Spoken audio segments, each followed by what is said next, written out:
क्या है? FDI in India, right?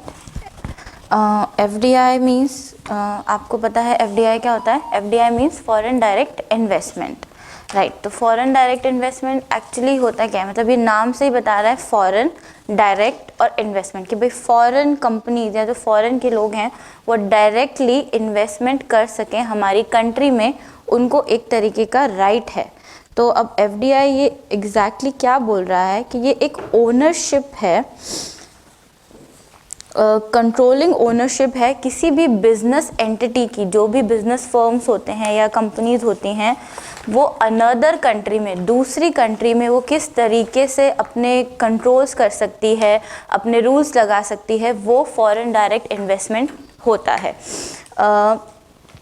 Directly involve with day to day operations in the other country, means कि भाई foreign direct investment जो है वो एक तरीके का राइट दे देता है फॉरेन कंपनीज को कि जो होम कंपनी है या जो डोमेस्टिक कंट्री है उसमें उनकी कंपनीज में वो डे टू डे एक्टिविटीज़ में पार्टिसिपेट कर सके और अपने हिसाब से जो रूल्स या रेगुलेशंस या जो कुछ भी उनको प्रोसीजर्स करने हैं वो कर सके। अब फॉरेन डायरेक्ट इन्वेस्टमेंट से जो हमारी कंपनी है वो सिर्फ मनी ही नहीं लेकर आती है। अब जैसे इंडिया में हमको पता है कि बहुत सारी MNCs हैं।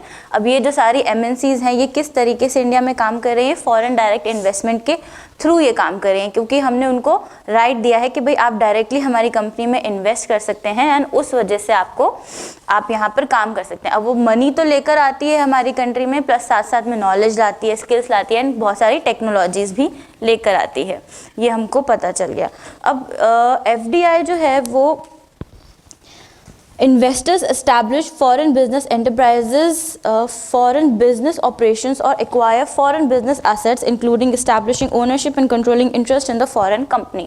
क्या बोल रहा है कि जो foreign direct investment है वो तभी होता है जब एक investor, कब होता है foreign direct investment? जब एक investor अपनी तरफ से establish करे, मतलब लेकर आए जितने भी operations हैं, business operations, मतलब कि वो क्या करना चाहता है वहाँ पे, business किस प्रकार से करना चाहता है, क्या असेट्स होंगे उसके, क्या क्या वो ओनरशिप लेकर आएगा, इंटरेस्ट कितना देगा, ये सारी चीज़ें जब वो अपनी तरफ से, जब एक फॉरेन कंपनी या फॉरेन एंटिटी जो है वो हमारी कंट्री में या किसी भी दूसरी कंट्री में अगर FDI करना चाहती है तो उसको अपने असेट्स भी लाने पड़ेंगे, अपनी कैपिटल लानी पड़ेगी साथ में, और अपने जो भी बिजनेस ऑपरेशंस, जो भी वो बिजनेस करना चाहता है, किस प्रकार से बिजनेस करना चाहता है, किस चीज़ का बिजनेस करना चाहता है, वो सारे ऑपरेशंस भी उसको बताने पड़ेंगे कंट्री में, तो ही वो FDI में पार्टिसिपेट कर सकता है और जो रूल्स हैं FDI के वो उसके ऊपर तब लागू हो जाएंगे। अब असेट्स कैपिटल्स तो आप सबको पता है कि क्या होता है। असेट्स कैपिटल्स मतलब capital in terms of money भी हो सकता है कि भाई हम कितना कैपिटल लेकर आ रहे हैं, हम कितना मनी लेकर आ रहे हैं इन्वेस्ट करने के लिए। असेट्स जो हमारे फिजिकल असेट्स होते हैं, बिल्डिंग्स हुआ, मशीनरीज हुआ, फर्नीचर हुआ, गुडविल हुआ, ये सारी चीज़ें। एंड जितने भी बिजनेस ऑपरेशंस काम करने के तरीके क्या होंगे, हम ऑनलाइन करेंगे, हम ऑफलाइन करेंगे, हम सब कुछ नेट बैंकिंग करेंगे, हम जो कुछ भी करेंगे वो सारे बिजनेस ऑपरेशंस हो गए। अब फॉरेन डायरेक्ट इन्वेस्टमेंट जो है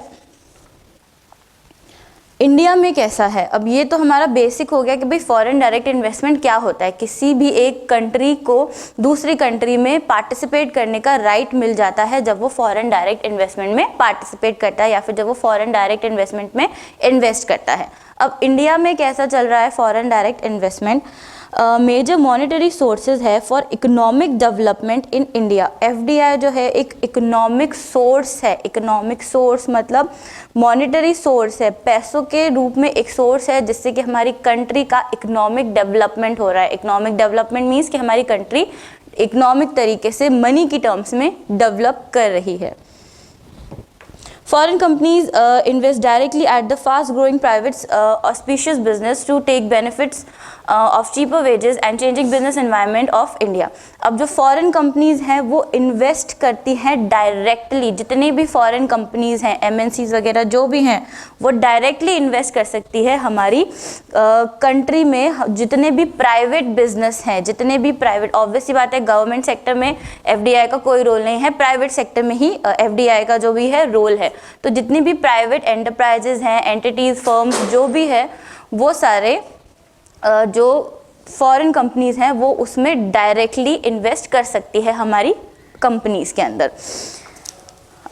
economic liberalisation started in India the wake of economic crisis, and since then FDI has steadily increasing in India, which subsequently generated more than 1 crore 10 billion job। अब हमको ये पता है कि भाई 1991 के बाद जब इकोनॉमिक क्राइसिस हुआ, उसके बाद हमने लिबरलाइजेशन कर दिया और हमने जब प्राइवेटाइजेशन किया, उसके बाद से काफ़ी सारी फॉरेन कंट्रीज़ ने या कंपनीज़ ने हमारे इंडिया में इन्वेस्ट करना स्टार्ट किया, और उस वजह से जो है हमको कितनी 10 मिलियंस की जो जॉब है वो ज़्यादा से ज़्यादा ऑफर्स होना स्टार्ट होने लगी उस टाइम पे।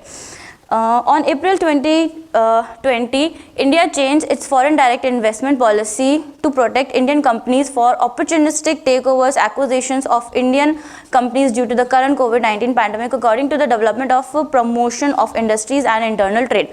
अब क्या किया इंडिया ने 2020 में, 17 अप्रैल 2020 में इंडिया ने अपनी फॉरेन डायरेक्ट इन्वेस्टमेंट जो है एफडीआई की जो पॉलिसीज़ हैं वो थोड़ी सी चेंज कर दी। क्यों चेंज कर दी? क्योंकि जब कोविड-19 पैंडमिक आया उस टाइम पे ये देखा गया कि भाई इंडिया जो है वो थोड़ा सा वीक पड़ गया, तो जो दूसरी कंट्रीज़ थी उन्होंने क्या किया, अपॉर्चुनिस्टिक मतलब कि भाई वो जो फॉरेन कंपनीज़ हैं या जो कंट्रीज़ हैं वो ये सोचने लगी कि भाई इंडिया के पास अभी इकोनॉमी है नहीं, अभी उनके पास इतना पैसा है नहीं, पैंडमिक चल रहा है, सब कुछ बन रहा है, तो हम वो सारी कंपनीज़ हैं वो अपने अंदर हथियार लेते हैं, उनको एक्विजिशन कर लेते हैं। एक्विजिशन मतलब हथियार लेते हैं या हम उनको ले लेते हैं, टेक ओवर्स कर लेते हैं, वो सारी छोटी छोटी कंपनीज या जो फर्म है उनको हम ले लेते हैं। तो ये सारी चीज़ देखते हुए इंडिया ने अपनी जो एफडीआई की पॉलिसीज़ है वो हाथों हाथ 17 अप्रैल को चेंज कर दी। While new FDI policy does not restrict markets, the policy ensures that all FDI will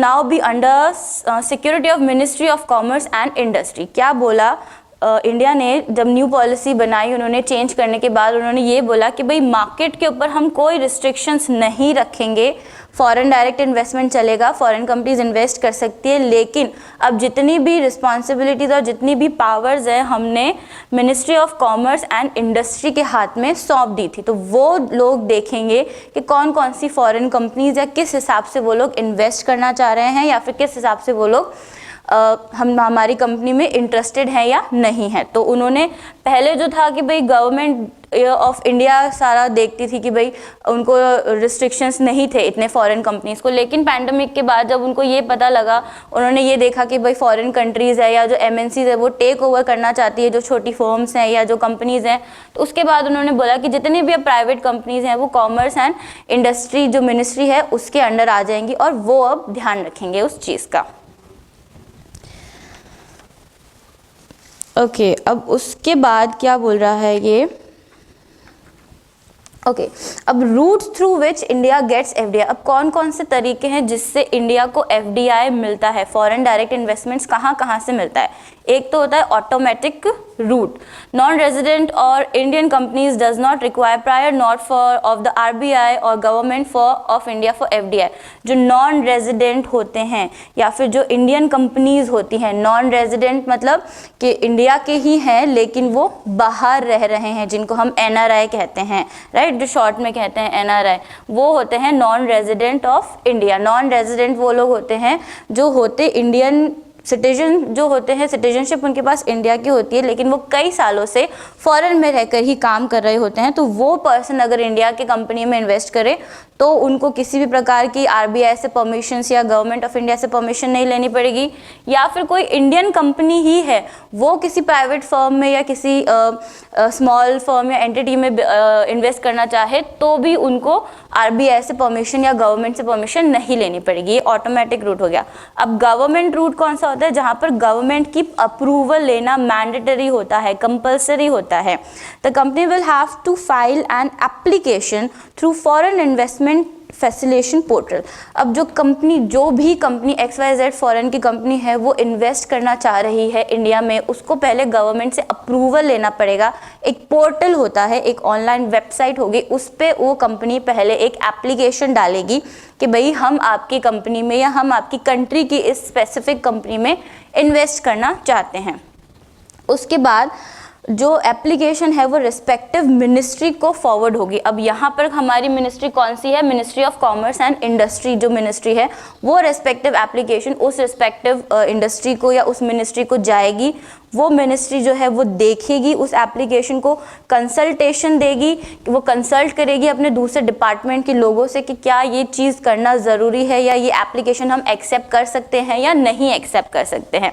after that with the department of promotion of industry and internal trade, किसके साथ डिस्कस करेगी, किसके साथ कंसीडर करेगी, department of promotion of industry and internal trade DPIIT, इस company के साथ industrial and internal trade जो हमारी कंपनी है उसके साथ ये सलाह मशवरा करके फिर ये बताएगी हमको DPT will issue the standard operating procedure. अब DPIIT जो है एक स्टैंडर्ड ऑपरेशन प्रोसीजर, एक बिल होता है, एक नोट होता है, एक एप्लीकेशन होती है, वो जारी करेगी।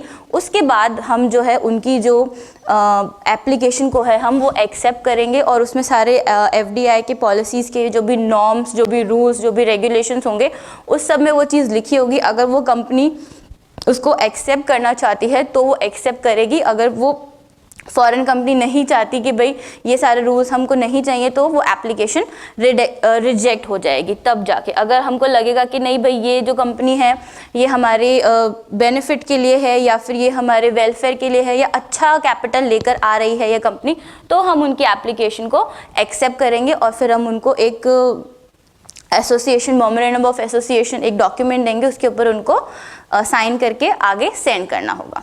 तो ये दो तरीके के रूट्स होते हैं जिससे FDI जो है हमारी कंट्री में आता है। एक तो ऑटोमेटिक रूट जिसमें जो NRIs और जो इंडियन कंपनीज होती हैं वो डायरेक्टली इन्वेस्टमेंट कर सकती है, उनको परमिशन की ज़रूरत नहीं होती गवर्नमेंट की। और गवर्नमेंट रूट जो होता है उसमें गवर्नमेंट से पहले अप्रूवल लेनी पड़ती है, आपको एक एप्लीकेशन डालनी पड़ती है, उसके बाद आप जब वो एप्लीकेशन एक्सेप्ट होगी तब आप जाके उसमें इन्वेस्ट कर सकते हो इंडिया की कंपनी में। अब ये बोल रहा है FDI प्रोहिबिशन। प्रोहिबिशन मीन्स कि FDI कहाँ कहाँ पे प्रोहिबिट है, मतलब कहाँ कहाँ FDI नहीं हो सकता या फिर हम कौन कौन से ऐसे सेक्टर्स हैं जहाँ पे हम FDI को नहीं कर सकते। There are few industries where FDI are strictly prohibited. भले ही कोई भी रूट हो, कैसा भी रूट हो, वहाँ पे कुछ ऐसी इंडस्ट्रीज़ हैं या कुछ ऐसी कंपनीज़ हैं जहाँ पर FDI को हमने परमिशन नहीं दिए कि वो अपना काम कर सके। First is the atomic energy generation. पहली है एक तो एटॉमिक एनर्जी जनरेशन, क्योंकि ये गवर्नमेंट का है तो हम जो भी एटॉमिक एनर्जी जो भी डिपार्टमेंट है, इंडस्ट्रीज़ है, वहाँ हम FDI नहीं कर सकते। कोई गैम्बलिंग बेटिंग बिजनेस, कोई लॉटरीज़ है, उस कंपनी में या उस बिज़नेस में हम इन्वेस्ट नहीं कर सकते। इन्वेस्टमेंट ऑन चिट फंड्स, जो चिट फंड्स वाले होते हैं, एक दिन में पैसा डबल, 2 दिन में पैसा डबल, एक्सेट्रा, ये वाली जो फंड्स होती हैं, ये जो एंटरप्राइज होती है, उनमें हम अपनी इन्वेस्टमेंट नहीं कर सकते FDI की। निधि कंपनीज मीन्स जो रूरल एरियाज़ के लोगों को पैसे प्रोवाइड करवाने का या लोन प्रोवाइड करवाने का काम करती है, उनको हम FDI नहीं कर सकते। एग्रीगेशन और plantation activities, although there are many exceptions like horticulture, fisheries, tea plantation, pisciculture, animal husbandry, etc.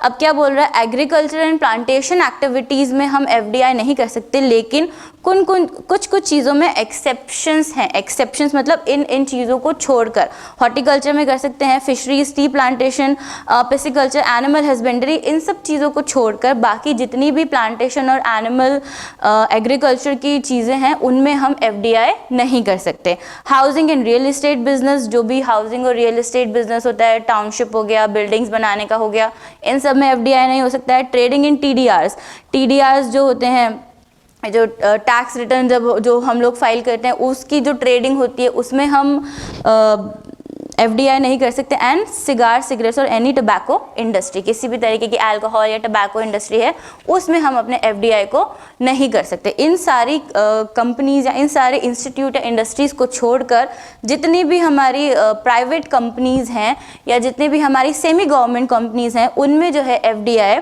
Participate कर सकता है या फिर FDI का पार्टिसिपेशन होता है। यहाँ तक क्लियर? ओके, अब यहाँ पर कुछ टाइप्स हैं एफडीआई के कि भाई किन किन तरीक़ों से एफडीआई जो है वो हो सकता है। एक तो हॉरिजॉन्टल है, वर्टिकल है, उसके अलावा भी दो अलग टाइप दे रखे हैं जिसको हम कॉन्ग्लोमरेट और प्लेटफॉर्म एफडीआई। तो फर्स्ट हम देख लेते हैं हॉरिजॉन्टल एफडीआई कौन सा होता है। Horizontal FDI, a business expands its inland operation to another country, a business undertake the same activities but in foreign companies. क्या बोल रहा है कि जो बिजनेस एक्सपेंड करेगा, जो भी बिजनेस एक्सपेंड करना चाहता है वो इनलैंड कंट्री, जो भी उसकी कंट्री होगी, सपोज इंडिया है तो इंडिया में ही रहकर जो भी जितने भी काम हो रहे हैं, अब सपोज XYZ हमारी कोई कंपनी है, हम जो भी काम इंडिया में कर रहे हैं, जो भी एक्टिविटीज़ हम इंडिया में कर रहे हैं, सेम टू सेम वही एक्टिविटीज़ उठा के हमने दूसरी कंट्री में डाल दी। हमने उसमें कुछ भी चेंज नहीं किया, ना ही हमने कोई प्रोसीजर, ना ही हमने कोई फॉर्मेलिटीज़ एसेट्रा एसेट्रा, हमने कुछ भी चेंज नहीं किया। एज इट इज़ उठा के हमने सेम टू सेम बस एक दूसरी कंपनी दूसरी किसी कंट्री में हमने इस्टेब्लिश कर दी, सेम वही नाम, सेम वही प्रोसीजर्स, फॉर्मेलिटीज़, हर सब कुछ सेम। तो ये हो गया हमारा हॉरिजॉन्टल एफडीआई कि भाई हमने कुछ चेंज नहीं किया। जिस कंट्री में जो इनलैंड कंट्री है, इनलैंड कंट्री हमारी इंडिया हो गई, इंडिया की कंट्री में हम XYZ लिमिटेड करके कंट्री चला रहे हैं, कंपनी चला रहे हैं, वही की वही कंपनी हमने अमेरिका में एस्टेब्लिश कर दी XYZ लिमिटेड करके, सब कुछ सेम है, सारी एक्टिविटीज़ हर चीज़ सेम है, तो वो हमारा हॉरिजॉन्टल एफडीआई हो जाएगा। सेकंड हो जाएगा vertical. A vertical, a business expands into another country by moving to a different level of supply chain.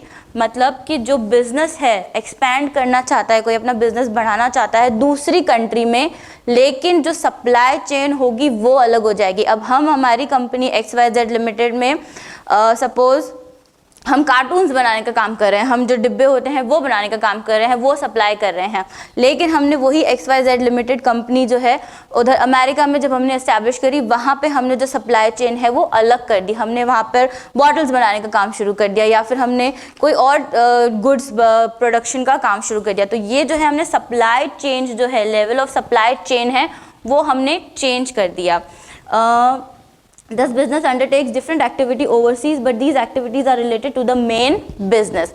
उस वाली कंपनी में, कंट्री में जो हमारी कंपनी होगी उसका बिजनेस सेम रहेगा, उसकी बिजनेस एक्टिविटी सेम रहेगी, बट थोड़ी बहुत जो चीज़ें हैं वो बदल जाएगी। लेकिन जो मेन बिजनेस से रिलेटेड जो काम है, काम तो हमारा प्रोडक्शन का है, यहाँ पर भी हम डब्बे बना रहे हैं, वहाँ पे भी हम बॉटल बना रहे हैं, कर तो हम प्रोडक्शन ही रहे हैं दोनों जगह, बट जो चेन ऑफ सप्लाई है कि यहाँ पे डिब्बे और यहाँ पर बॉटल्स, वो हमने चेंज कर दी, तो वो हमारा वर्टिकल हो जाएगा। अब एक है कॉन्ग्लोमरेट एफडीआई। अब कॉन्ग्लोमरेट एफडीआई क्या होता है? Business undertakes unrelated business activities in a foreign country. This types of uncommon is as its involves a difficulty of pertaining a new country and a new entity, entirely new market. अब इसमें क्या हुआ, हमने पूरा business ही change कर दिया। हम यहाँ पर डब्बे बना रहे थे, प्रोडक्शन बना रहे थे, सब कुछ कर रहे थे, हमने दूसरी कंट्री में जाके हमारा वो बिज़नेस चेंज कर दिया पूरा। हमने प्रोडक्शन की जगह हमने सेल का काम शुरू कर दिया, हमने प्रोडक्शन की जगह हमने मार्केटिंग का काम स्टार्ट कर दिया। तो वो एक डिफ़िकल्ट चीज़ हो जाती है कि भाई नई कंट्री में जाओ, न्यू मार्केट होता है, सब कुछ शुरू से शुरू करो, सब कुछ इस्टेब्लिश करो। तो ये जो है टाइप ऑफ एफडीआई है, ये थोड़ा सा अनकॉमन है क्योंकि ये काफ़ी ज़्यादा डिफ़िकल्ट हो जाता है जो बिज़नेस ओनर्स हैं या जो मार्केट एंटरप्राइजेज हैं उनके लिए, क्योंकि उनको न्यू मार्केट में अपने आप को फिर से एस्टैब्लिश करना पड़ता है। ओके, नेक्स्ट है एक लास्ट हमारा टाइप है एफडीआई का, platform. Here a business expands into another country but the output from the business is then exported to third country. क्या बोल रहा है कि यहाँ पे बिजनेस जो है हमारा एक्सपैंड हुआ है दूसरी कंट्री में, हमने यहाँ से अपना बिजनेस हटा के एक ब्रांच हमने दूसरी कंट्री में खोल दी, लेकिन जितना भी प्रोडक्शन हुआ है, जितना भी हमने सामान बनाया है, हमने डब्बे बनाए, हमने बॉटल बनाए, वो सारे दोनों चीज़ें हम किसी थर्ड कंट्री को ही जाकर सेल कर रहे हैं या किसी थर्ड कंट्री में जाकर उसको डिलीवर कर रहे हैं। तो वो जो है एक टाइप हो जाएगा एफडीआई का, जिसको हम प्लेटफॉर्म कहते हैं। तो ये भी थोड़ा सा एक डिफ़िकल्ट है क्योंकि अब दो कंट्रीज़ का अलग अलग सारी चीज़ें होती है, ऑपरेशंस, रूल्स, रेगुलेशंस, और वो सारी चीज़ें उठाकर हमको थर्ड कंट्री में किसी दूसरी, सपोज करो हम इंडिया और चाइना में प्रोडक्शन करें एंड वो सामान हमको लेके श्रीलंका लेकर जाना है, तो वो चीज़ जो हो गई हमारी FDI की, वो प्लेटफॉर्म टाइप ऑफ FDI हो गया, जो हमने थर्ड कंट्री को एक्सपोर्ट किया, सेल कर दिया।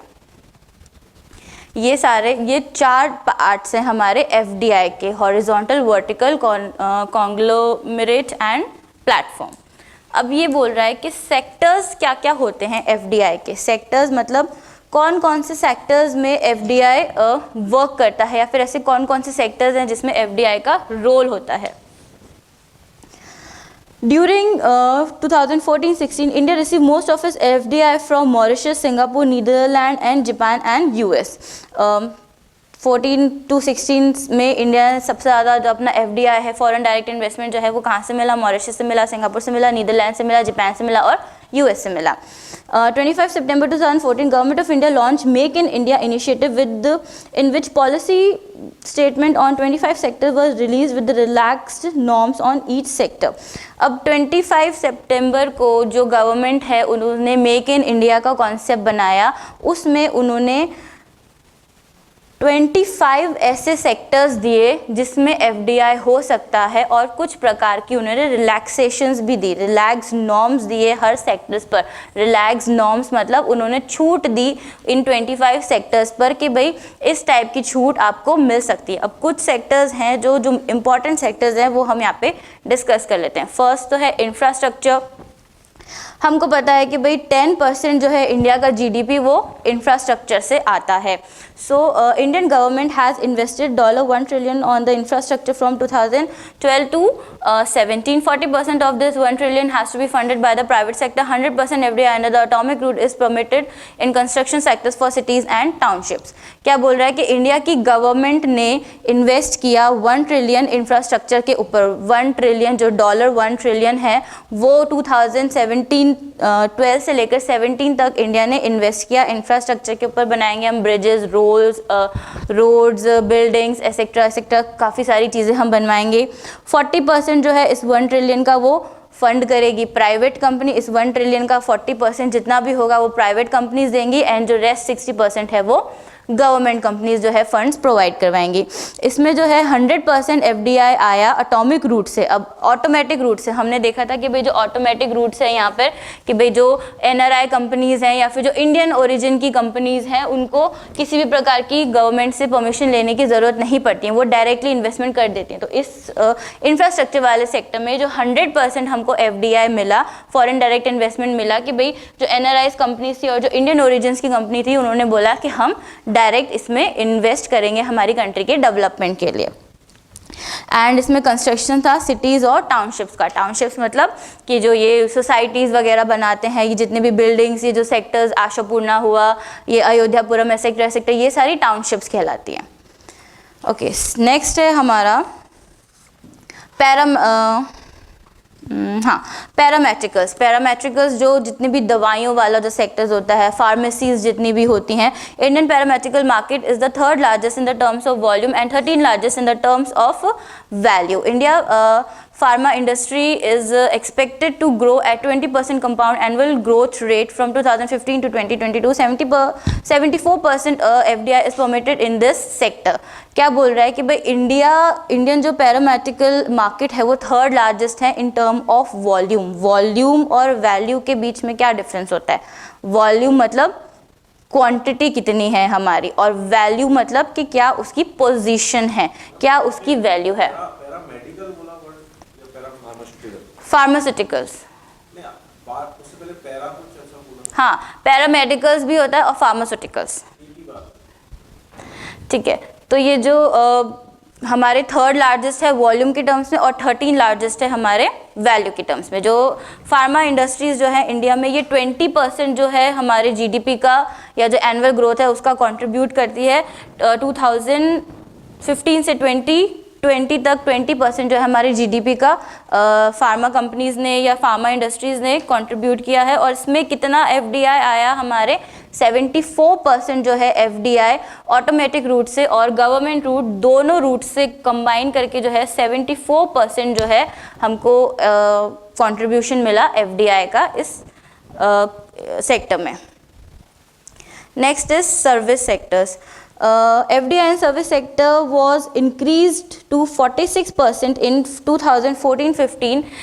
It is US dollar 1.88 billion in 2017. Service sectors include banking, insurance, outsourcing, research and development, courier and technology, testing. FDI limit in insurance sector was raised from 26 to 49% in 2014.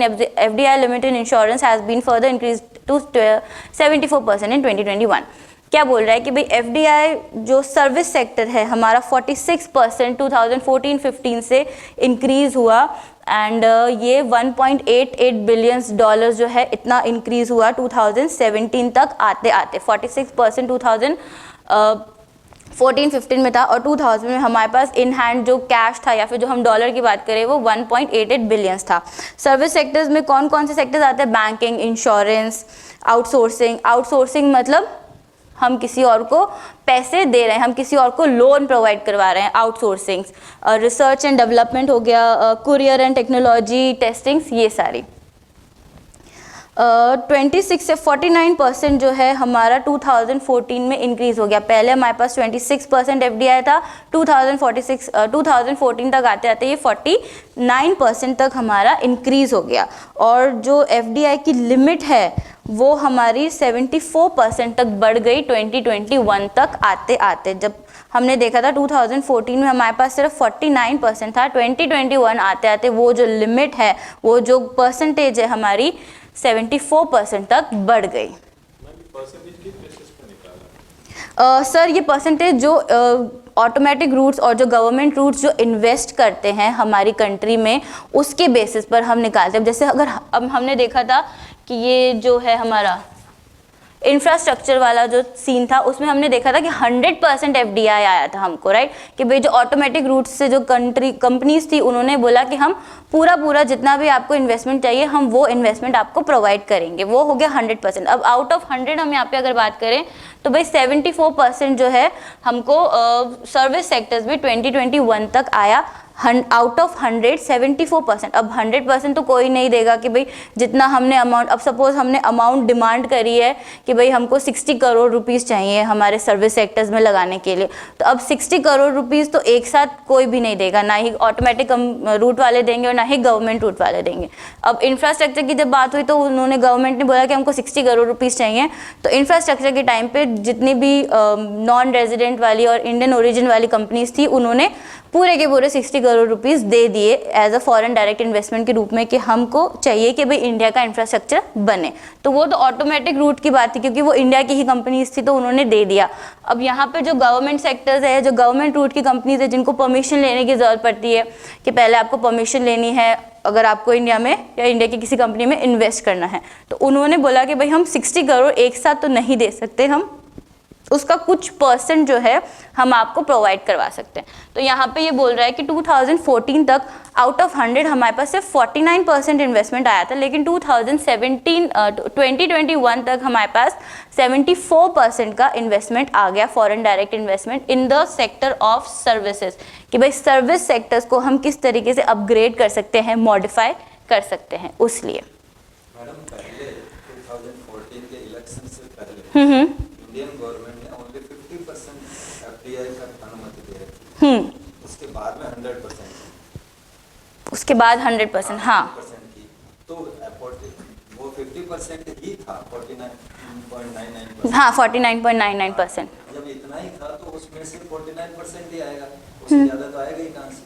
हाँ, तो इसीलिए तो उन्होंने बोला ना कि चीज़ को कंपेयर करने का क्या, अब ये चीज़ यही बता रहे हैं ना कि भाई जब हमने गवर्नमेंट ने अनुमति नहीं दे रखी, हमने जब हमारी एफडीआई पॉलिसीज चेंज करी, मैंने आपको बताया ना, जब पैंडेमिक के बाद जब हमने अपनी एफडीआई पॉलिसीज चेंज कर दी उसके बाद, ये 2021 की बात चल रही है यहाँ पे, 2020 में हमारे 14 में ही कर दिया था, 14 के इलेक्शन के जस्ट बाद में 6 महीने के अंदर अंदर कर दिया। हाँ, तो सर हमने देखा ना कि इंफ्रास्ट्रक्चर में भी हमारे पास जो है वो 100% जो है इन्वेस्टमेंट आया था। यहाँ पे देखो ये यही बोल रहा है कि भाई 2017 तक हमारे पास जो है वो पूरा 100% जो है FDI आ गया था, क्योंकि 2014 के बाद उन्होंने परमिशन दे दी थी कि भाई आप 100% FDI कर सकते हैं। लेकिन अब ये सारा जो 100% FDI था ये सिर्फ ऑटोमेटिक सोर्स से आया। जो दूसरी प्राइवेट फर्म्स थी, जो दूसरी कंट्रीज की जो प्राइवेट कंपनीज थी, उन्होंने किसी भी प्रकार का कंट्रीब्यूशन नहीं किया हमारे इंफ्रास्ट्रक्चर के डिपार्टमेंट में या सेक्टर की अगर हम बात करें। यहाँ पे सिर्फ जो इंडियन ओरिजिन्स की कंपनीज थी,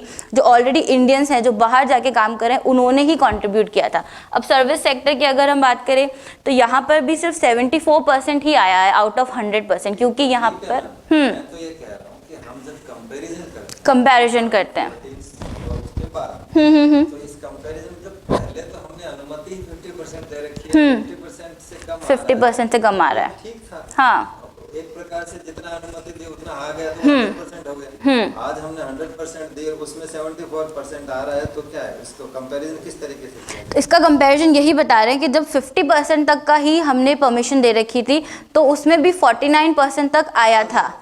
लेकिन अब ये बता रहे हैं कि भाई 100% एक बड़ा लेवल हो जाता, तो उस 100% में से 74% भी आना वो बहुत मोर देन इनफ होता है। उस समय हमारे पास 98% मिल रहा था और अभी 74% 74% मिल रहा है। तो वही चीज़ है ना, क्योंकि हमारी जो सोर्सेज हैं या फिर जो हमारे 49% आ गया हमारे पास। 49% पूरे का या आधे का, वो भी तो पता नहीं। हाँ वो है ना सर, एब्सोल्यूट वे में तो बढ़ा ही है ना, 100 में से 74 आ गया तो 100% में से 74% आना वो भी एक बहुत ज़रूरी, मतलब मेन बहुत बड़ी बात है इंडिया जैसे डेवलपिंग कंट्रीज़ के लिए कि भाई दूसरी फॉरेन कंट्रीज़ हैं जो इंडिया में डेवलप इन्वेस्ट करना चाह रही हैं, वो इच्छुक हैं इंडिया में डेवलप करने के लिए। पहले जब 50% था तो वो सब लोग लीनियंट हो गए थे कि ठीक है 50% में क्या ही और कितना ही इन्वेस्ट करेंगे। तो अब 100% जब उन्होंने परमिशन दे दी तो कंपनीज़ को लगा कि नहीं भाई एक इंडिया एक डेवलपिंग कंट्री है, वो डेवलप होना चाहती है और ज़्यादा, तो इसलिए उन्होंने ज़्यादा इन्वेस्ट करना स्टार्ट किया। और आज के टाइम में आपको खुद को पता है कि इंडिया में कितनी सारी MNCs है, मतलब प्राइवेट गवर्नमेंट सेक्टर से ज़्यादा MNCs और जो प्राइवेट सेक्टर्स है वो इंडिया में काम करता है। सर इसमें एक बात ये लगती है कि जैसे अपने फर्स्ट टाइम ओपन किया ना कि FDI के 50%, तो हमें ये आशा नहीं थी कि इतना अच्छा इन्वेस्टमेंट हमें आ जाएगा, तो हमने शायद 50 से उसको 100 पे लेके गए, लेकिन इस बार 70 हो गया है। बिल्कुल, ये चांसेस हो सकते हैं, ये पॉसिबिलिटी हो सकती है। लेकिन इसका क्या है, हम कंपैरेटिव स्टेटमेंट देते हैं ना, हाँ। तो उसको हम ऐसे कैसे कह सकते हैं कि 49% और अभी 74%? नहीं सर, अपन स्टार्ट जीरो से अपन ने कहा भी क्या पता नहीं आएगा तो अपन 50% ओपन रखते हैं, तो लेकिन अच्छा इन्वेस्टमेंट आया 40%, तो मुझे खैर 100% कर दिया तो और अच्छा आ जाएगा। ये बट ऐसा आया नहीं। ये अच्छा है, मैंने ये नहीं कहा, मैं तो ये कह रहा हूँ कि हम जब कंपैरेटिव स्टेटमेंट देते हैं तो उस कंपैरेटिव स्टेटमेंट में एक तरफ कहते हैं 74% अच्छा है, नो डाउट अच्छा है, 100 की अनुमति दे रखी है उसमें 74% आ रहा है, ठीक। हमने 50 की अनुमति दे के 49% आ रहा है, तो वो खराब तो नहीं? मैं वो सिनेरियो अलग अलग है ना, दोनों सिनेरियो अलग अलग। बाकी डोमेस्टिक कंपनी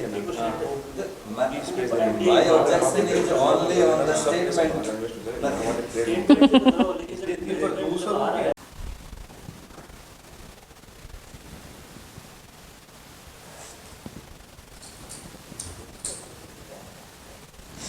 ओके, एयरलाइंस में कितना हमारा FDI इन्वेस्टमेंट आया? एयरलाइंस के सेक्टर में हमारे पास 100% इन्वेस्टमेंट आया FDI का।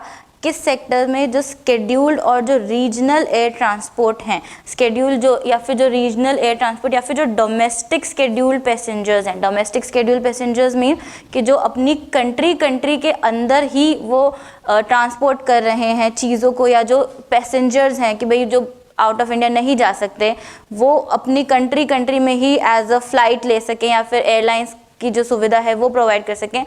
उन लोगों को ये जो फैसिलिटीज़ प्रोवाइड कराने के लिए जब एयरलाइंस ने फॉरेन FDI मांगा तो हमको 100% जो है यहाँ पर FDI मिला। इसमें भी मैम 100% अच्छा है, ये नहीं बहुत अच्छा है, और हमारे पास बहुत सी कंपनीज आई हैं और अच्छा काम। हमारी एयर इंडिया क्यों खराब हो गई? सर एयर इंडिया इसलिए ख़राब हो गई क्योंकि वो एक गवर्नमेंट FDI के कारण से नहीं, यहाँ के और गवर्नमेंट ने उसको सही टाइम नहीं दिया। गवर्नमेंट ने क्योंकि सर उस चीज़ को इतना ज़्यादा मॉडिफाई नहीं किया। जितनी भी अब जो प्राइवेट एयरलाइन कंपनीज़ हैं आप देखो उसके कंपैरिजन में जो एयर इंडिया की जो फ़्लाइट या जो भी कंपनी है उसकी फैसिलिटीज़ आप देख लो और उस दूसरे एमिरेट्स या फिर जो किंगफिशर्स एयरलाइंस हैं या जो भी दूसरी प्राइवेट एयरलाइंस हैं, राइट। तो ये एयर इंडिया इसलिए हमारा इतना सक्सेसफुल नहीं हो पाया क्योंकि गवर्नमेंट ने अपनी तरफ से कुछ उसमें मेहनत नहीं करी। उन्होंने खुद स्टेप्स नहीं लिए कि भाई हम हमारी कंपनी को या हम हमारी चीज़ों को मॉडिफाई करें। अब सबको यही लगा कि गवर्नमेंट कंपनी है, सरकारी है, ठीक है, सरकारी में तो यही होता है। प्राइवेट कंपनी बन गई है air India.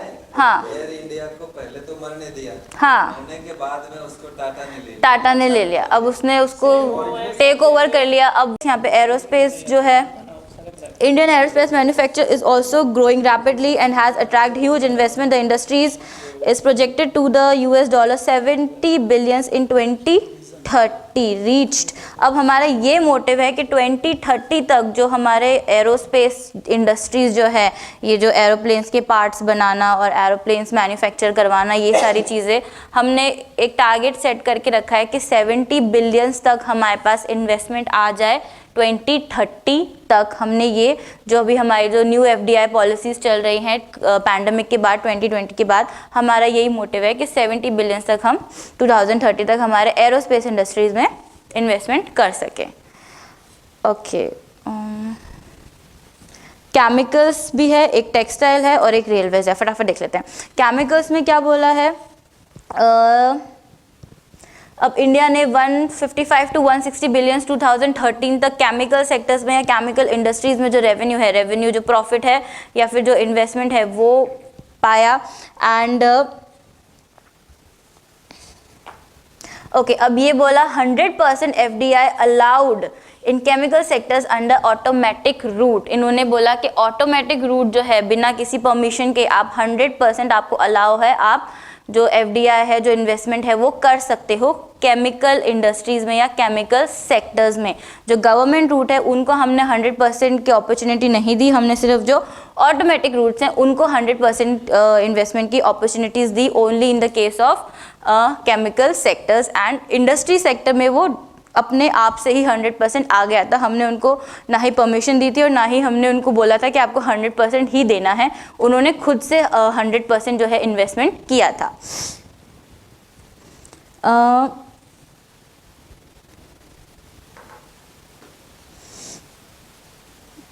Chemicals is decentralised. Okay, कुछ स्पेसिफिक केमिकल्स को छोड़कर, जो हार्मफुल केमिकल्स हैं, उन केमिकल्स को छोड़कर जितने भी जो दूसरे केमिकल्स हैं उनकी जो सप्लाई है या फिर जो उन पे लाइसेंस है वो इंडिया ने प्रोवाइड करवा दिया था। लेकिन जो हार्मफुल केमिकल्स हैं जिनसे हार्मफुल चीज़ें बनाई जाती हैं या जो एटॉमिक एनर्जीज़ में जो केमिकल्स ये सारे जो यूज़ आते हैं, उन केमिकल्स को छोड़ करके बाकी दूसरी केमिकल की जो भी चीज़ें थी उन पे गवर्नमेंट ने लाइसेंस नहीं लगाया। India share in globally, especially chemical industry, is expected to rise 2.8% in 2013 to 6 to 7% in 2023।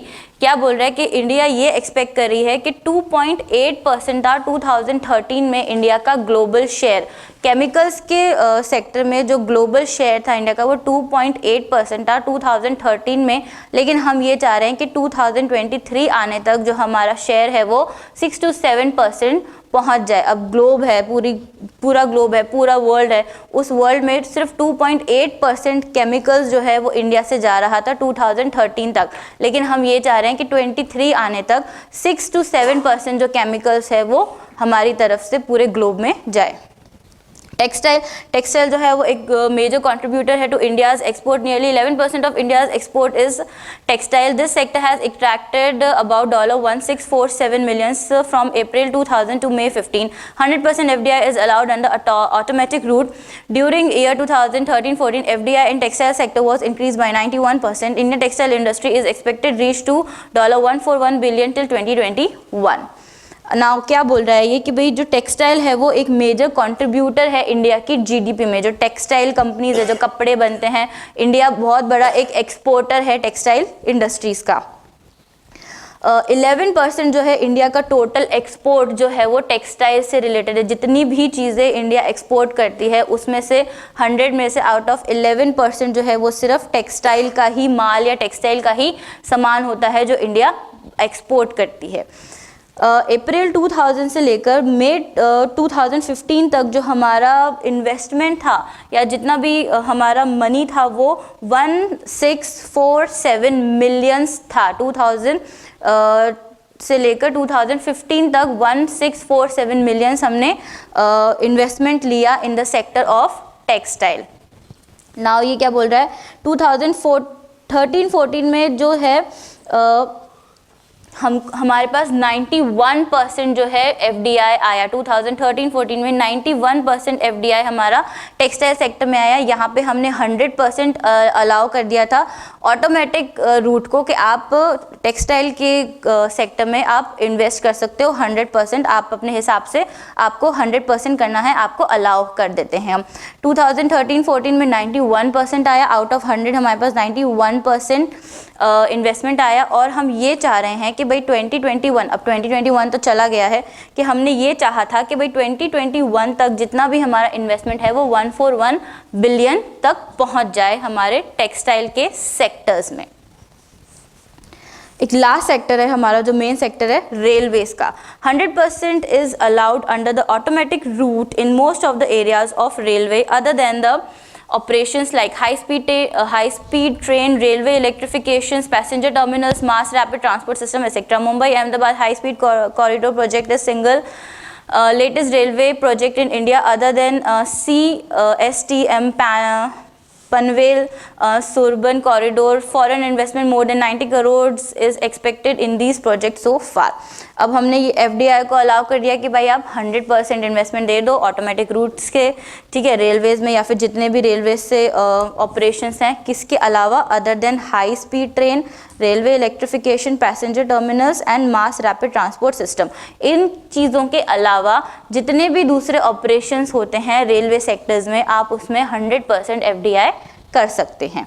जो मुंबई अहमदाबाद स्पीड कॉरिडोर है वो अभी लेटेस्ट प्रोजेक्ट चल रहा है इंडिया में कि भाई हमको ये एक टर्मिनल बनाना है जिससे मुंबई से हम अहमदाबाद कम से कम टाइम में हम पहुंच सके। ये स्पीड कॉरिडोर या जो टर्मिनल इंडिया का जो प्रोजेक्ट है अभी चल रहा है लेटेस्ट, एंड ये बोल रहा है कि 90,000 करोड़ जो है हम चाह रहे हैं कि भाई इस प्रोजेक्ट में हमें मिल जाए। So far the expected in these project, so far हम ये चाह रहे हैं कि अब तक हमको जितना भी पैसा मिला है वो इतना शायद इनफ नहीं है, तो हम 90,000 करोड़ एटलीस्ट 11 बिलियन डॉलर्स जो हैं वो हमें मिलें। ये जो हमारा टर्मिनल है, जो हमारे प्रोजेक्ट्स हम बना रहे हैं, हाई स्पीड प्रोजेक्ट्स है, या फिर ये जो पनवेल कॉरिडोर्स जो हम बना रहे हैं मुंबई से दूसरी स्टेट्स पे जाने के लिए जो हाई स्पीड है, उसके लिए हमको 90,000 करोड़ तक जो अमाउंट है वो हमारे FDI में ट्रांसफ़र हो जाए।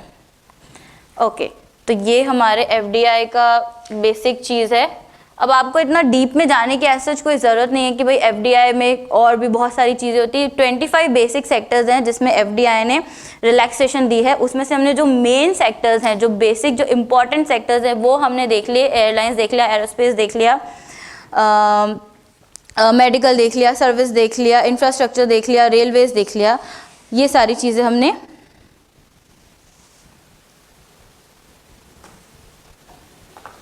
ये सारी जितने भी सेक्टर्स हैं, एक इंफॉर्मेशन टेक्नोलॉजी का सेक्टर्स है, एक इलेक्ट्रॉनिक सिस्टम डिज़ाइन और मैन्युफैक्चरिंग के भी सेक्टर्स हैं जिसमें गवर्नमेंट ऑफ इंडिया ने काफ़ी सारे रिलैक्सेशंस दिए हैं। ये तो हमारा FDI का पूरा हो गया टॉपिक। अब आप अगर आपको कुछ बोलना है या कुछ पूछना है तो आप बोल सकते हैं। I have no issues. नहीं, चलो तो जो हमारा दूसरा टॉपिक है हम वो भी देख लेते हैं फटाफट से। WTO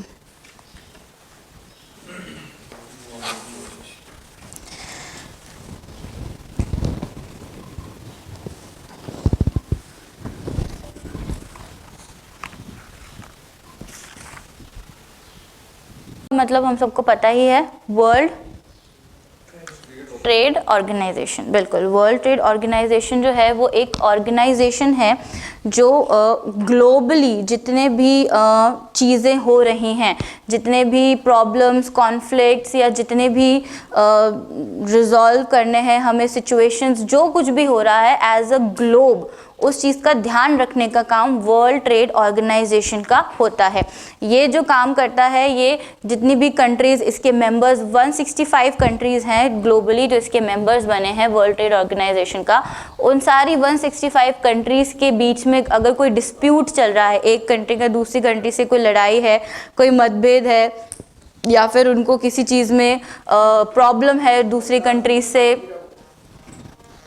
ट्रेड से related he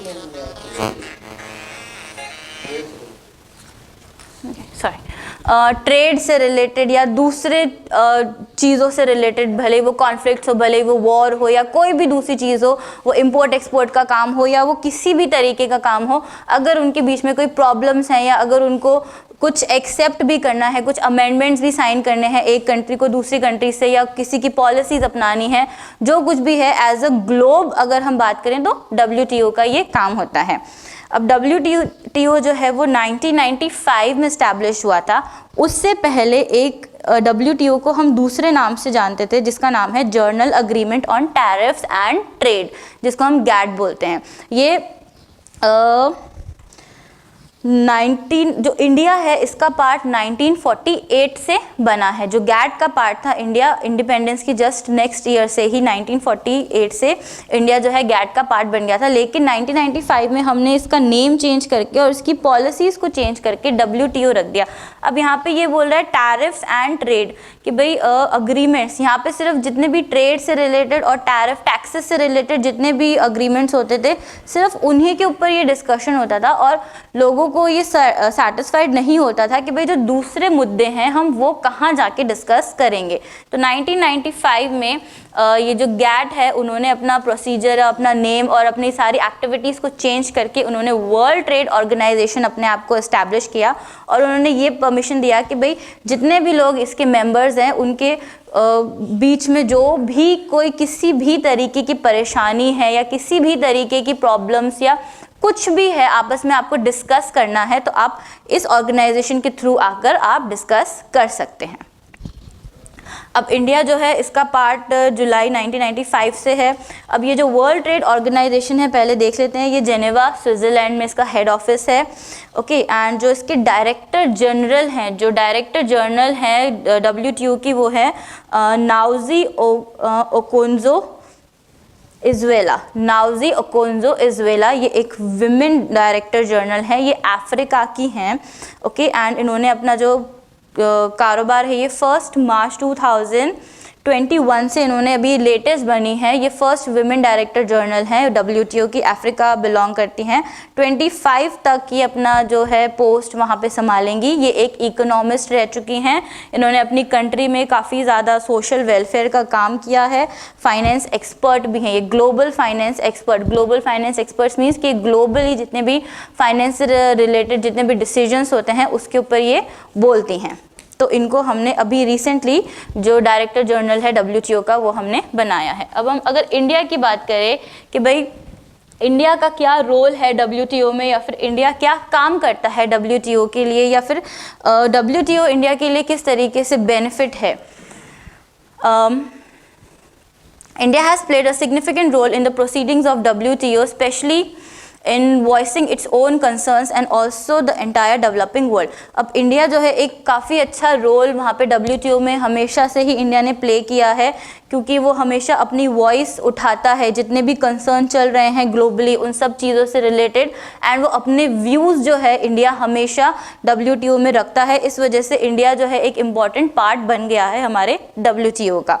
in the Doha WTO conference was took place in 2001 दोहा में WTO की जब कॉन्फ्रेंस हुई थी, India emerged as most outspoken of the advocates for the developing bloc। The meeting was declared a success since the delegates of 142 companies agreed to a new round of trade talks including topics such as environment, competition and investment। 2001 दोहा में जब world trade का WTO की जो conference हुई थी उसमें India को हमने काफ़ी अच्छी पोजीशन दी थी। हमने ये काफ़ी अप्रिशिएट किया था कि भाई इंडिया है एक जो भी रिप्रेजेंटेटिव, जो प्राइम मिनिस्टर्स होते हैं वो एज अ रिप्रेजेंटेटिव जाते हैं वहाँ पे।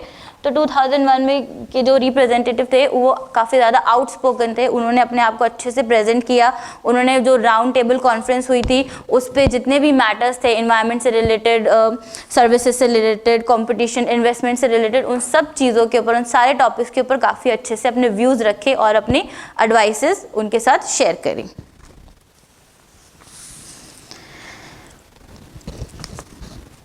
ओके, अब जो लेटेस्ट जो डेवलपमेंट्स है, अब हमको ये हमारे जो मेन पॉइंट्स है हमें ये देखना है कि India and the World Trade Organization, कि भाई इंडिया और वर्ल्ड ट्रेड ऑर्गेनाइजेशन के बीच में क्या अभी हमने अमेंडमेंट्स किए हैं, या फिर क्या हमने जो ट्रीटी है या क्या हमने किन चीज़ों के ऊपर साइन किया है, जो WTO का कॉन्ट्रैक्ट है कि भाई ये फैसिलिटीज़ या ये चीज़ें हमको प्रोवाइड होनी चाहिए।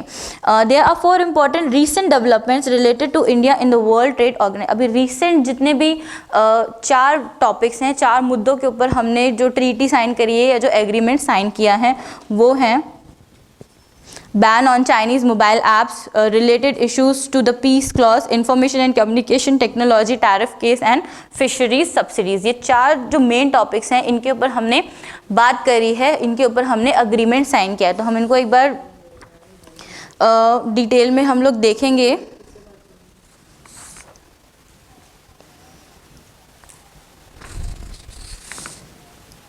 ओके, फर्स्ट देख लेते हैं ban on Chinese mobile apps, China claims violation of WTO rules.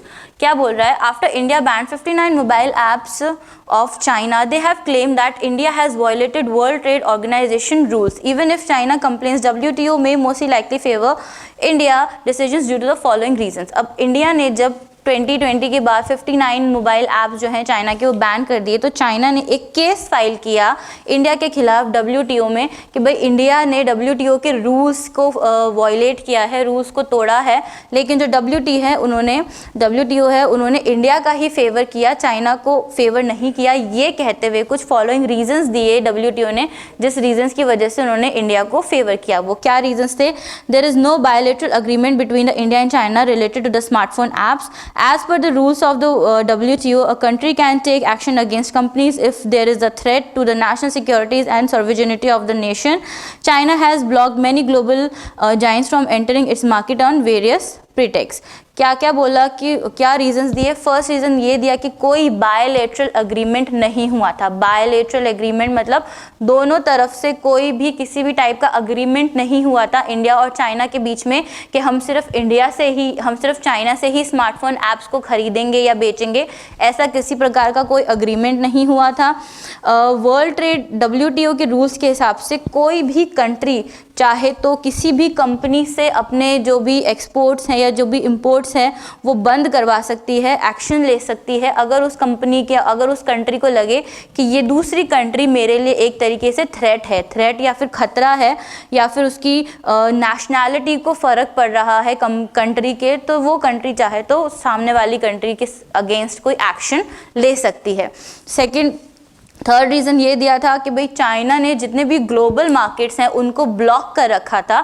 China ने अपना कॉपीराइट, अपना पेटेंट कर रखा था कि जितने भी स्मार्टफोन ऐप्स या जो भी स्मार्टफोन सॉफ्टवेयर्स हैं वो सारे चाइना की तरफ से ही बनकर जाएंगे। तो ये चीज़ को वॉयलेट करते हुए WTO ने बोला कि भाई इंडिया ने कोई भी रूल किसी भी प्रकार का वॉयलेट नहीं किया है, और इसलिए उन्होंने इंडिया को परमिशन दी कि आप जितने भी ऐप्स आपने बैन किए हैं आप उन ऐप्स को बैन कर सकते हो बिना किसी दूसरे रूल्स या रेगुलेशंस को फॉलो किए। ओके, नेक्स्ट था background issues and related to peace clause. अब background issues and related to peace clause, peace का, शांति बनाए रखें हम अपने कंट्री में। Recently there is an issue concern with the invoking of the peace clause by India at the World Trade Organization. The below questions and the answers will give the ठीक है। अब ये क्या बोल रहा है कि भाई एक मुद्दा उठ के आया वर्ल्ड ट्रेड ऑर्गेनाइजेशन में कि रिसेंटली कुछ टाइम पहले इंडिया ने जो पीस क्लॉज है कि भाई हम ग्लोबल शांति बनाए रखें, उस क्लॉज को वॉयलेट किया है, उस क्लॉज को उस रूल का फॉलो नहीं किया। अब क्यों नहीं किया था कि भाई what is peace clause? Peace clause होता क्या है? High subsidies are seen to be distorting global trade. The peace clause protects a developing countries food procurement programmes against action from WTO members in case subsidy ceilings are breached. क्या बोल रहा है कि भाई ज़्यादा सब्सिडीज़ अगर आपने global trade के ऊपर लगा दी, किस चीज़ के ऊपर?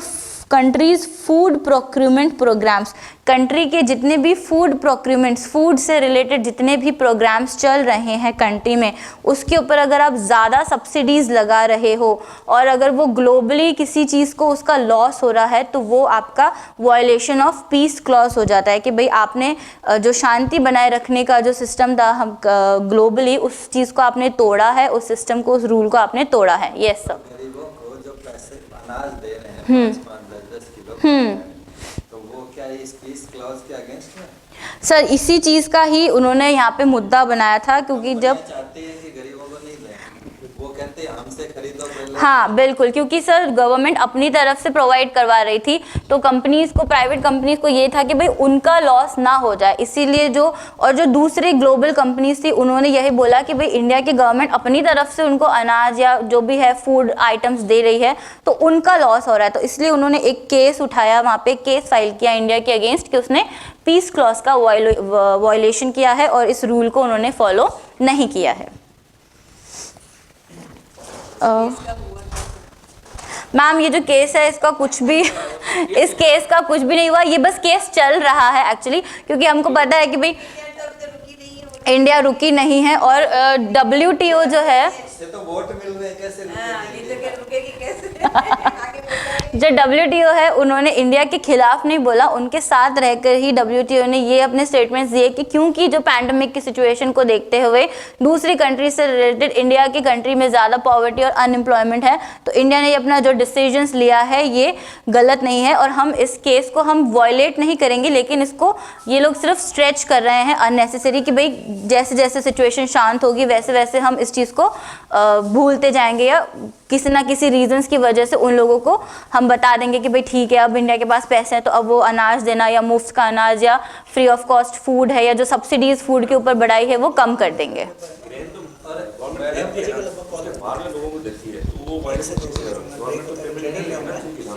एक दूसरा इंडस्ट्रियलिस्ट को भी तो काफी पैसा माफ कर देती है सरकार, तो वो वायलेशन नहीं? इंडस्ट्रियलिस्ट को भी पैसा, यहाँ पे जो ये पीस क्लॉज की बात हो रही है ना सर, ये फूड पैरामेड, हाँ इंडस्ट्रियलिस्ट को भी माफ किया है। हाँ बिल्कुल सर उन्होंने किया होगा, बट ये चीज़ WTO तक नहीं पहुंची होगी। यहाँ पर अपन सिर्फ WTO की बात करें कि भाई WTO में कौन कौन से मुद्दे उठाए गए अभी रिसेंटली, हम उस चीज़ की बात कर रहे हैं कि भाई हाँ, क्योंकि हाँ शुगर केन पे चल रहा है, क्योंकि अब इंडिया जो है सिर्फ एक्सपोर्टर है फूड ग्रेन्स का, लेकिन ऐसी बहुत सारी फूड ग्रेन्स हैं जो आउट ऑफ इंडिया से आती है। ब्राज़ील से हमारे पास टी कॉफ़ी आती है, चाइना से हमारे पास वीट आती है, राइस आती है, ऐसी बहुत सारी चीज़ें हैं जो हम दूसरी कंट्री से इंपोर्ट करते हैं। तो उन कंट्रीज़ को ये प्रॉब्लम होने लगी कि भाई इंडिया अननेसेसरी बिना हमारी परमिशन के या फिर बिना कोई सब्सिडी या बिना कोई अमाउंट ले, क्योंकि वो जो फ्री ऑफ कॉस्ट दे रही है उस चीज़ का लॉस तो सामने वाली कंट्री को ही होगा। तो ये चीज़ का मुद्दा उठा के उन लोगों ने एक केस फाइल कर दिया WTO के अंदर।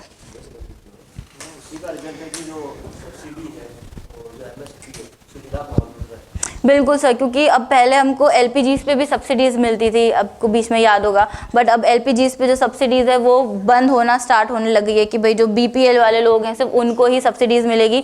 नहीं तो जो पहले जो नॉर्मल जो होते थे आप अपनी मर्ज़ी से सब्सिडीज़ ले सकते थे या ड्रॉप कर सकते थे, बट अब वो ऐसा रूल नहीं, अब वो परमिशन नहीं देते हैं हमको कि आपको सब्सिडीज़ ड्रॉप करनी पड़ेगी। अब उन्होंने कंपल्सरी बना दिया है ये चीज़, तो ये भी एक प्रॉब्लम है कि भाई सब्सिडीज़ के ऊपर इतना ज़्यादा इशू चल रहा है। Reduction of tariff and non-tariff barriers. Tariff and non-tariff barriers agreement proposes on overall reduction of tariff on manufactured products and the phasing out of the quantitative restrictions over a period of time. The important application is that the firm has a competitive advantage, would be able to survive in the long run. ठीक है, अब tariff and non tariff barriers मतलब जितने भी रुकावटें हैं, tariff मतलब जितने भी टैक्सेस हैं और जितने भी नॉन टैक्सेस बेरियर्स जो हैं उसके ऊपर भी एक मुद्दा WTO में उठा कि भाई जो इंडिया है उन्होंने रिडक्शन लगाना स्टार्ट कर दिया है इनके ऊपर। ये जो टैरिफ लेते हैं या फिर जो एक स्टेट से दूसरी स्टेट जब हम चेंज करते हैं तो वो हमसे टैक्स ले लेते हैं, वो हमसे रसीद लेते हैं, तो वो चीज़ का जो अमाउंट है या जो परसेंटेज है इंडिया ने वो चीज़ भी कम कर दिया। उस वजह से ग्लोबली जो भी जितने भी फंडिंग हो रही है वो चीज़ कम होती जा रही है, तो उस चीज़ का भी एक मुद्दा जो है वो उठाया गया WTO के अंदर। And trade related investment measurements, the agreement forbids the host country to discriminate against investment from abroad vis domestic investment. That is, agreement requires investment to be freely allowed by the nation. Trade related investment measures कि भाई उन्होंने ये बोला कि भाई जो domestic country है उसको हम अलाउ करें कि भाई वो फ्री एंड फेयर जो है इन्वेस्टमेंट करे दूसरी कंट्री से। ये एक लास्ट है, dispute resolution for harmful fisheries subsidies. एक और टॉपिक था कि भाई एक डिस्प्यूट चल रहा था, एक मतभेद चल रहा था कि भाई फिशरीज की जो सब्सिडीज़ हैं वो हार्मफुल हैं या फिर जो चीज़ें सही नहीं हैं। India has sought a clear dispute settlement mechanism in the global agreement and harmful fisheries subsidies. Harmful fisheries subsidies मतलब कि भाई जो हार्मफुल फिशेज़ हैं या फिर वो सारी फिशेज़ जिनको डेली यूज़ में फॉर द ह्यूमन पर्पज़ के लिए यूज़ करना हार्मफुल है, उसके ऊपर भी सब्सिडीज मिल रही है। उस चीज़ का भी एक डिस्प्यूट चल रहा था, उस चीज़ का भी एक मुद्दा चल रहा था। इंडिया ने उस चीज़ को पूरी तरीके से सेटल किया, इस मैकेनिज्म को ग्लोबली सेटल किया, मतलब इस केस को उन्होंने वॉयलेट बताया कि भाई ऐसा नहीं है, हम किसी भी हार्मफुल फिशरीज के इंपोर्ट एक्सपोर्ट पे कोई भी किसी भी प्रकार की सब्सिडीज नहीं लगा रहे हैं। WTO member are negotiating to finalise disciplines to eliminate subsidies for illegal unreported and unregulated fishings and to prohibit certain forms of fishery subsidies that continue to over capacity and over fishing. WTO जो है वो negotiate कर रहा है ये finalise करने के लिए, ये डिसीजंस लेने के लिए कि भाई जितने भी इलीगल सब्सिडीज़ हैं या जितनी भी अनरिपोर्टेडली या अनवांटेड फिशिंग हो रही है जो हमारे इंटरनेशनल वाटर बाउंड्रीज पे इलीगली या फिर बिना किसी को इन्फॉर्म किए हम जो फिशिंग कर रहे हैं या फिर जो हार्मफुल फिशेज़ या फिर जो फिशेज़ ह्यूमन कंजम्पशंस के लिए यूज़ नहीं होती है हम उनका भी शिकार करें, या फिर जो एक्सटेंट फिशेज़ हैं या फिर जो at the point of extension है उन फिशेज़ का भी या उन मेथड से भी हम फिशिंग कर रहे हैं, तो वो सारे जो भी पॉइंट्स हैं WTO है जो इस चीज़ पे नेगोशिएट कर रहा है, अभी उस चीज़ के ऊपर डिस्कशन कर रहा है कि भाई हमने इस चीज़ को हटाना ही है। जो इंडिया है वो ये सारी चीज़ें कर रहा है, तो उस चीज़ के ऊपर वो डिस्कशन चल रही है कि भाई इंडिया ये सब कर रहा है या नहीं कर रहा है। India wants to avoid undue haste and conclude the negotiations by the next ministry conference in the June 2021। अब ये क्या बोल रहा है, जून 2021 में जो कॉन्फ्रेंस हुई होगी उस कॉन्फ्रेंस में इंडिया का यही टॉपिक था कि जितना जल्दी हो सके कि वो इस चीज़ को अनड्यू हेस्ट मीन्स कि जो अननेसेसरी का जो टॉपिक है उसको जितना जल्दी हो सके ख़त्म करे और जो दूसरे चीज़ें हैं मिनिस्ट्रियल कॉन्फ्रेंस हैं उसके ऊपर वो डिस्कस करें। ओके ठीक है, ये हमारे कुछ WTO के जो हैं लेटेस्ट डेवलपमेंट्स थे कि भाई किस प्रकार से हमारे इंडिया और WTO के बीच में जो रिलेशंस बता रहे हैं वो बता रहे हैं। अब हमें हिस्ट्री में नहीं जाना है WTO के कि भाई पहले क्या क्या किया था इंडिया के लिए WTO ने या इंडिया ने WTO के लिए क्या कंट्रीब्यूट किया था। हम अभी लेटेस्ट चीज़ों की बात करें जो एट प्रेजेंट WTO में जो मुद्दे चल रहे हैं या जो भी अग्रीमेंट्स चल रहे हैं WTO के इंडिया के साथ, हम उस चीज़ों की बात करेंगे। उसमें कि भाई चाइनीज़ ऐप्स को बैन करने का भी एक केस चल रहा है, एक केस चल रहा है कि भाई पीस क्लॉज को वॉयलेट किया है, एक केस चल रहा है कि भाई टैरिफ्स और नॉन टैरिफ्स का रिडक्शन कर दिया, और एक केस चल रहा है फिशरीज सब्सिडीज जो है वो अननेसेसरी लगाई जा रही हैं हार्मफुल फिशिंग्स के ऊपर भी। तो ये जो 4 टाइप के जो केस हैं ये अभी WTO में इंडिया के खिलाफ या फिर इंडिया से रिलेटेड चल रहे हैं, क्योंकि हमको सिर्फ इंडिया और उसके आसपास की चीज़ों का ही वर्ल्ड ट्रेड ऑर्गेनाइजेशन में ध्यान रखना ही हो। तो 165 कंट्रीज़ हैं जो WTO से रिलेटेड हैं, तो हमने उन सारी 164 कंट्रीज़ के बारे में हमको नहीं जानना है, हमको सिर्फ एक अपनी इंडिया की कंट्री के बारे में जानना है। That's it. ये हल्दी के पेटेंट के बारे में क्या था? हल्दी के पैटर्न सर? पेटेंट करा? टर्मरिक इंडिया ने पेटेंट कराया। इंडिया ने नहीं कराया, अमेरिका ने किया था पहले। हाँ, क्योंकि अमेरिका ने बोला था कि टर्मरिक हमारे वहाँ पे सबसे ज़्यादा तो इतिहास में पहले से यूज ले रहे हैं। बिल्कुल, क्योंकि अमेरिका ने ये बोला था कि जो टर्मरिक की जो प्रोडक्शन है वो सबसे ज़्यादा वहाँ हमारे कंट्री में होती है, लेकिन इंडिया ने ये बोला कि भाई टर्मरिक हमारे एशियन टाइम से यूज़ होती हुई आ रही है, तो उस वजह से आप इसको अपना मतलब जो ब्रिटिशर्स थे उनसे पहले, उनके आने से पहले से हम लोग जो है ये टर्मरिक का यूज़ कर रहे हैं। जब ब्रिटिशर्स आए तब उन्होंने ये चीज़ देखी कि भाई यहाँ पे टर्मरिक की प्रोडक्शन काफ़ी अच्छी है, वो काफ़ी सारी चीज़ें जब इंडिया से इंग्लैंड एक्सपोर्ट कर रहे थे उसमें वन ऑफ द चीज़ हमारी टर्मरिक भी थी कि वो उस चीज़ को वहाँ पर लेके गए एंड वहाँ पे उन्होंने उस चीज़ का प्रोडक्शन करना स्टार्ट कर दिया। जब राजाओं महाराजाओं के टाइम पे जब ट्रेड चल रहा था इंग्लैंड और इंडिया के बीच में। उसका सॉल्यूशन क्या होगा? सर सॉल्यूशन कुछ नहीं हुआ, इन सब चीज़ों का कोई सॉल्यूशन नहीं होता है, बस जो कॉन्फ्लिक्ट्स हैं वो चलते रहते हैं, जो बहसबाजी है वो चलती ही रहती है। एक कंट्री बोलती है ये चीज़ हमारी है, एक कंट्री बोलती है ये चीज़ हमारी है, और ये 1 या 2 दिन में नहीं ख़त्म हो जाता, ये सालों सालों तक चलता ही रहता है। भले ही आप ऊपर से ये चीज़ दिखाओ कि भाई हमारे रिलेशंस उस कंट्री से कितने अच्छे हैं, हमारे रिलेशंस XYZ कंट्री से कितने अच्छे हैं, but still deep down inside यही जो छोटे मोटे कॉन्फ्लिक्ट्स होते हैं यही फिर एंड ऑफ द डे आते आते एक बड़े वॉर की या फिर एक बड़े कॉन्फ्लिक्ट्स की रीजंस बन जाते हैं। ये सब होता है, बाकी उसमें ऐसा कुछ नहीं होता है। इन सब चीज़ों का कोई रिजल्ट निकल के नहीं आता है, और ना ही कोई एक कंट्री झुकती है कि भाई तुम सही बोल रहे हो या हम सही बोल रहे हैं, ऐसा वो करते ही नहीं हैं। ओके, ठीक है, that's it for today, thank you.